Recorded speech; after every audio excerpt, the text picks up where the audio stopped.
Sean Newman podcast today. I'm joined by Chris Barber. So, sir, thanks for pulling over on the side of the road.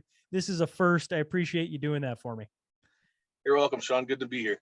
Now, for the audience, they're going to have literally no idea who Chris Barber is. I don't know who Chris Barber is. I don't know how this came to be, but I appreciate you taking some time out of your busy, hardworking day. Could you give the listener a little background on yourself, just so they know who they're listening to? I'm a long-haul truck driver. I'm a business owner. I own the business. I dispatch the trucks. I do everything from the seat of my truck. I answered a TikTok one night from a girl named Bridget. She's from Ontario. She's losing her job as a long haul across the states and across the border. And I did a reply on that, and the video went viral. And now we've got a movement going here that's knocking everybody's socks off, and half the country's all up, ready to go and send a message to Ottawa. So that's what we're doing. Well, like I said before we started, I got, we should all thought about this a long time ago, but Dad always used to tell me he's a guy who made his career trucking. And when things got bad, he went trucking, and he said, you want to shut down a country, piss off the truckers. Right. And he's not wrong. We're seeing it right now. Everybody's like, I live in Lloydminster. This place, all it is trucks. That's all we do here. And if you want to get them all uppity, bringing down the mandate, which is really interesting at this time, like as things are starting to fizzle out, as things are just starting to, we talk UK's opening up. They're just like, okay, we're done with the mask. We're done with the mandates. They're going to get rid of the pass by the sounds of it. And yet here our two countries are penalizing the guys and gals who work through the heart of this thing nonstop. Have you seen the stuff that's going on at the border lately? I've seen a lot of videos about it. It makes me sickening to know that that's my Canada, where, border crossing guards that I've worked for through the better part of 25 years crossing the border every week are now, they're acting like people from the 1940s, unfortunately. And that's the sad part about it. And our government's asked them to do that. They're only doing their job. I have the utmost respect for law enforcement in every degree of it, but this has gone too far. This is government overreach. I think the drivers we're tired of it. We need a change. It's like you said, Britain opened everything up today, and we're closing everything down, and Trudeau has his, hand around our throats, and he's keeping it there. He's not going to let us up on this. Well, can you give us a little bit of an idea what the last maybe week, 10 days has been since, you mentioned the TikTok goes viral, but I mean, I think a lot of us are on the Telegram groups or Twitter or whatever. And, that's how I stumble across your contact info. I assume if I stumble across it, I'm not the only one. My phone rings from sun up to sundown. I think it was ringing at 11 o'clock last night. I have to turn it off. I get texts, emails, calls from all across the country. I've spoke to people from Victoria to New Brunswick to Nova Scotia. I just got a call from a lady in Quebec. It's insane. And I'm trying really hard to keep up with the text messages and try and push everybody to the website. What is the website? What is the website? Canada Unity /Bearhug. Canada Unity /Bearhug? I think it's Canada Unity, Canada-Unity /Bearhug. And on there is the schedules, the routes, the times, the meeting places. There's a program on there called Adopt a Trucker, where people can put truckers up that don't have a place to sleep. If it's a day cab truck, they can, there's going to be hot meals, sandwiches, coffees, hot puts, you name it, all the way across the country. Have you found it there? I'm looking. You're seeing what I'm putting down. Okay. So it's canada-unity.com /Bearhug. And now I'm listening again. What is Adopt a Trucker? Apparently it's a place where somebody's got a house open, an extra bedroom, someplace where a trucker can come in and have a shower, or if they've got a hot meal for us. I've got a sleeper unit in the back here. I'll be sleeping in the truck. I've got a coffee pot. As when COVID started, I had a Contigo coffee maker in the back of the truck. I've got water bottles, a microwave, cans of soup, and anything we can eat. When the COVID started, restaurants were closed, gas stations were closed. We couldn't get a cup of coffee. I hate to say it, but my bathroom was the great outdoors. I ran an equipment trailer with slides that pull out from the trailer, and that was my toilet seat, unfortunately, because there was no place to use a toilet. It was quite interesting.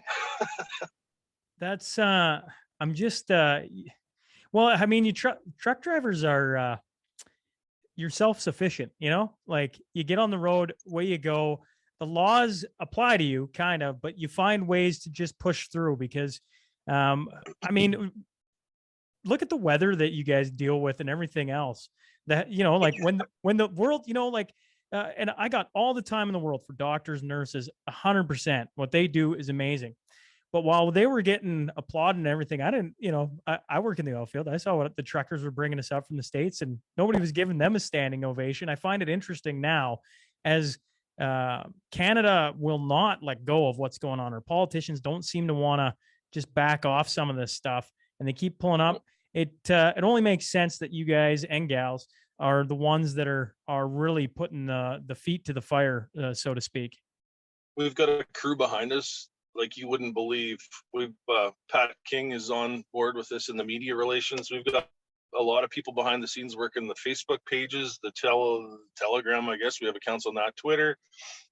The GoFundMe pages went absolutely wild. I think last time I checked, we were just under $500,000 raised in the GoFundMe here. So that is for drivers for fuel, the guys that can't afford the diesel fuel to get across to Ottawa.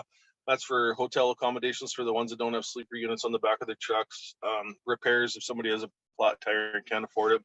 I want to mention too, once the GoFundMe page is all done, the rally is done, the fuel costs and all the expenses are taken care of. There's an accounting firm in Medicine Hat that's actually looking after the GoFundMe. So it's not Joe Blow, Chris Trucker.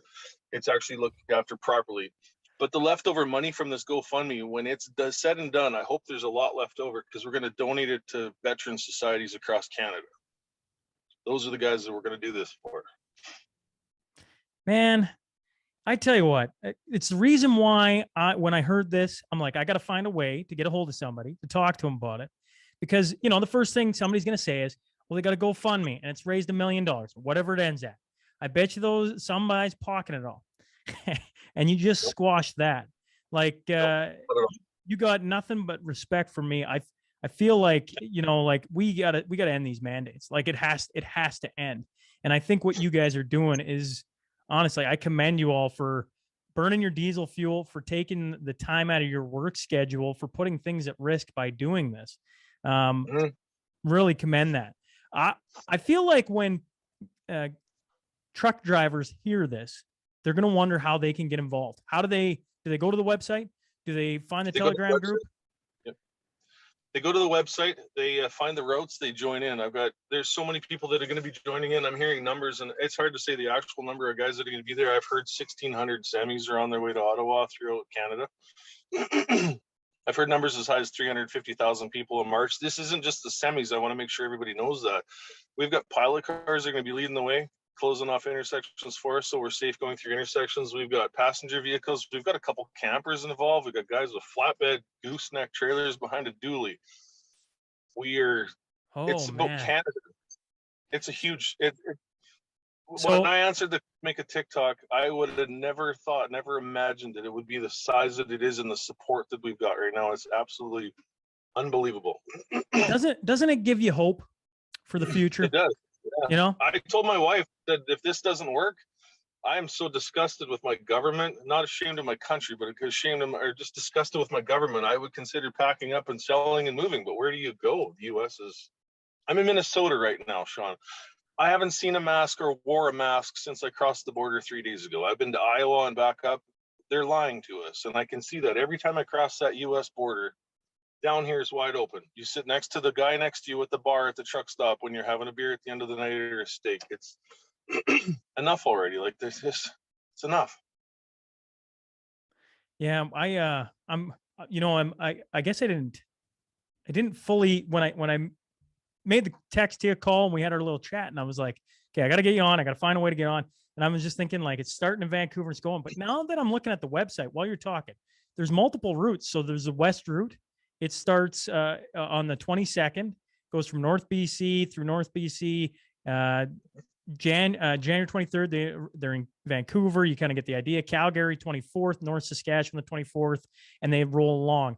And then you got Regina to Kenora, and that's a different route. And then you got the East route coming from Enfield and that way. And then you got through Quebec. And then you got the South route coming from Windsor to Kingston. And then you got Cornwall to Ottawa. Like you think if you're sitting in Ottawa right now, you're looking at this going, oh crap. It's there's about maybe 20 of us in ongoing meetings on a daily basis chatting on us. It's hard to believe that I would say roughly 20 people. We're putting this all together, those 20 people, and we all have our roles. We have people that are looking after social media, people that are looking after the money. My job is to try and organize Saskatchewan. I've got Ryan, who lives in Prince Albert, that's organizing Saskatoon, Northern Saskatchewan, and we're working together. What's going to be the cool part is actually meeting all these people for the first time that I've never met. I've seen them on the meetings that we do, and I have no clue what they're like, but I can almost say they're family now. Should we talk to each other more times than I actually talk to them more now than I talk to my poor wife at home, I'm sure. Well, I think it's pretty cool to watch from where I'm sitting, because we get told over and over and over again, you're a minority. Like, nobody thinks like you. It's not that big a deal. Just shut up and do this or do that, whatever. And then you went, I'm very interested to see what happens here, right? Because when you see people talking about it, you see the government trying to like dampen it a bit. And anytime the government tries dampening anything at this point, it's like they're putting kerosene on the fire, because everybody stares at it and goes, if they're trying to shut this down, it's bigger than what they're saying it is. Here's a story there's another reason this makes me so angry. My 16-year-old daughter in Swift Current, she has a job at the counter at the Burger King store in Swift Current. She goes to high school, and she was kind of roughly bullied by her friends and a lot of people in school because she wasn't vaccinated, because I wasn't sure if I wanted my 16-year-old daughter to have nobody knows the long-term effects of it. I'm vaccinated. I'm okay with that, but at a young age, when she's got children to bear, they don't know the long-term effects of this. So she got bullied enough, and she was told at work that she couldn't come to work. So she went and got double vaccinated. And yesterday she tested positive for COVID, and now she's at home in her bedroom quarantining from the rest of the family. So I wasn't in close contact with her because I've been out here trucking the last 3 weeks. I'm sure trying to get everything done before the rally. But I think she went all the stuff that she was supposed to do, and she still winds up with COVID. So her body's going to build those antibodies, those natural ones. Did it work? Honestly, makes me question things. You bring up the vaccine, and you told me before we started this that I better bring up you're not anti-vax, and maybe you could explain that a little bit. I get my flu shots every year. I'm what they considered compromised immune. I have heart issues, so doctor said I usually do it. I do my flu shot every year. I'm not anti-vax. I don't want to live in a communist country where I have to show a piece of paper to Joe Blow at Denny's to sit down and have a meal. I shouldn't have to show my vaccination history to somebody at customs so I can cross the border. I have a passport for the border crossing, international passport.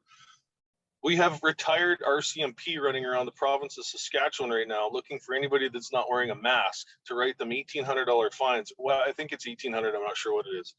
We have, health officers now designated to sneak into restaurants to try and find out if they're not checking the proper paperwork. The last time in history stuff like that was done was in the 40s in Germany, unfortunately. And it scares the hell out of me to say that. We need this to end. The passports make no sense anymore, and I think that's where we are as a country. We're tired of it. I'm done with it. I am so finished with it. It's enough already. We need to get back to normal. The amount of business owners that have lost their businesses over this in the last 2 years from these shutdowns and these mandates, and it makes me sick. Chris, at the whistle stop in Mirror, Alberta, look at what that guy went through. He tried to take a stand, and the government has rolled right over him like a steamboat. Does he have much left? I sent a message to him the other day asking him if he wanted to take part. I still haven't heard yet, but I hope he comes, because he'd be a hell of a voice for why we need these mandates to quit. And I really appreciate you giving me some of your hard-earned time. I don't want to hold you here for half an hour. I laugh about it. This is the first time I've ever done a truck driver, which I don't know why, because you guys have the most interesting stories. That's why I've had my father on here multiple times. But two, I know you're still driving. You're burning daylight hour, giving it to me, and I do really appreciate that.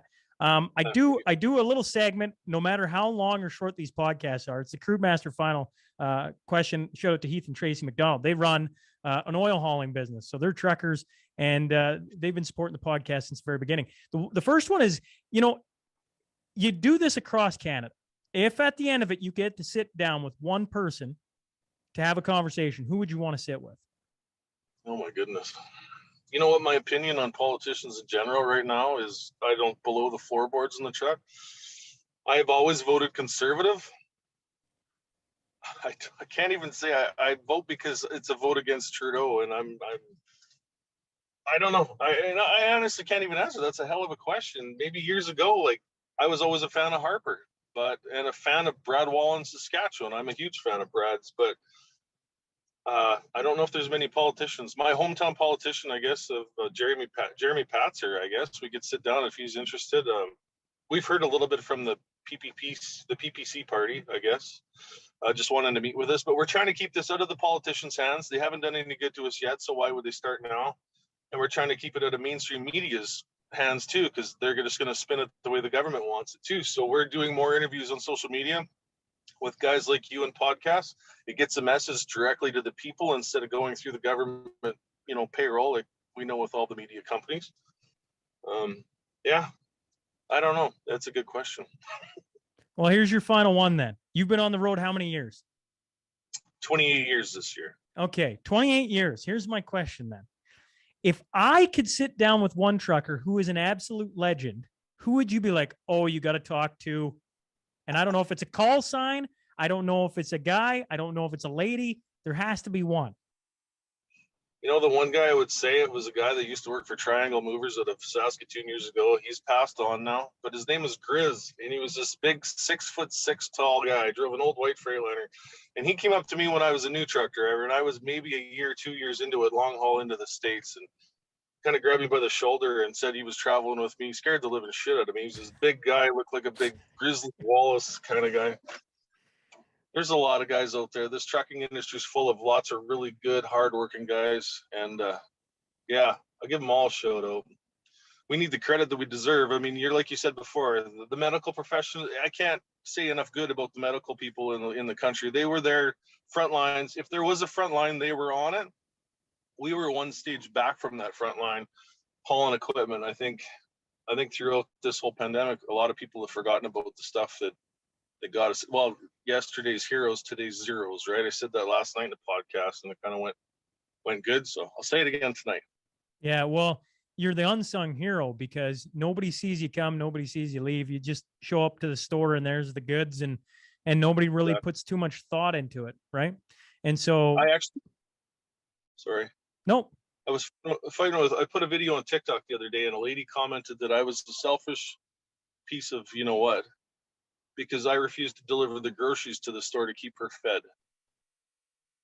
And I kind of wanted to say, maybe I did say something, I'm not sure, but I hope you starve. It's not my responsibility. I do my stuff, and you take that for granted. There's a few people in this country that have that mentality, and I hope when they go to Walmart next, like my mother did yesterday, and said the store shelves were half bare. I don't know. Yeah, I don't wish ill will on anyone, but I think sometimes a rude awakening is a good pill to have, because life's been pretty good in Canada. I think we can all agree that. And if you go, I get to interview a lot of old timers. So people, I remember Chris interviewing a 98-year-old, and I said, what do you remember about the 20s? Like, you're pretty old. Like, I mean, and he goes, we didn't have money. I'm like, what do you mean? He's like, I don't know when I was a kid, we didn't know what money was. I'm like, oh my God. Like, that's in a lifetime. Somebody who went from barter system, and you made all your own food, and you had cows and chickens and pigs, and they never said they starved. They said they were always well fed, but they didn't have money. They weren't going on trips to Mexico. They weren't rolling into a supermarket and having everything at their beck and call. Yep. And so here we sit, and I'm not saying, I want to be very clear. I don't want to see the supermarket empty, because I want to go in and be able to get my stuff. But I also don't want to ever have to think that I need a piece of paper to go into, like you say, Denny's, or heaven forbid, the grocery store, or it feels like it's coming, doesn't it? It does. I think it is coming. They tried that over out in the East Coast somewhere, and it failed. But everything's coming. If they can put a COVID passport on you to get into a restaurant, or like Saskatchewan, you can't go into a liquor store or a pot store, restaurants, now the border. When does it stop? There's enough people that have lost their job. We're in trouble as a country if we keep heading down this direction, and it needs to stop. We need to stop this entitled attitude and pick up the pieces, and let's rebuild what we have. I think it's time. I feel sorry for my children. They're in their teens, and what are we leaving for them? Yeah, well, we as adults, men, need to take a stand, and you guys are doing it. You're leading the way, and I do appreciate that because I don't know what we're leaving our kids. We're leaving them a lot of pain and like debt and everything else. And if all of a sudden you need to have this XYZ to go into anywhere, I don't know what that looks like either, right? Like once upon a time, it was just you hopped on a plane, you flew across the country, nobody even thought a second about it, and that has changed in the last 2 years, and we've given it up quite willingly, to be honest. That's the scary part, is everybody's so compliant and placing just whatever the government says. And how long until the microchips come for under your skin? And I know that's a far-fetched, conspiracy theory. But Sweden's got it, or Sweden's unrolling it, I should say. And a digital currency. Like, there's so many things here. How much more to the government do you want running your life? I would prefer a wood cabin up in northern Saskatchewan with a wood stove and a rifle for, my hunting and keeping my belly fed. But that's not feasible with children and a lifestyle and a mortgage at home. So I'll keep working down here. Good Saskatchewan boy. Well, I appreciate it, Chris. I don't want to hold you up. I want to get you back on the road, and I'll be watching. Hopefully, hear from the community. They hear the call, and I'm sure you're going to have some trucks heading out from this way. I can guarantee it. But I do appreciate what you guys are doing. Pat King will be doing lives all the way through it. So if you follow him at all, he'll be the guy at the lead of the show. He'll be keeping everybody abreast of it, and I'll have my TikTok. My 18-year-old son is going to jump in the truck with me and go. So he'll be running the video camera for my lives. Did you ever think you'd be a TikTok star? I'm a social media kind of a trollish kind of a turd. I like to get in there and I like stir the pot and piss as many people off. If anybody on here knows me, they know that's who I am. So anybody looking at me at the face of the western part of this leg and thinking that I'm the role model is not really. I'm trying hard to fill those shoes, but it's a big jump. Well, I appreciate you giving us a few minutes of your time, and safe travels on the road. Will do, my friend. Take care, Canada. Let's get this next week, okay?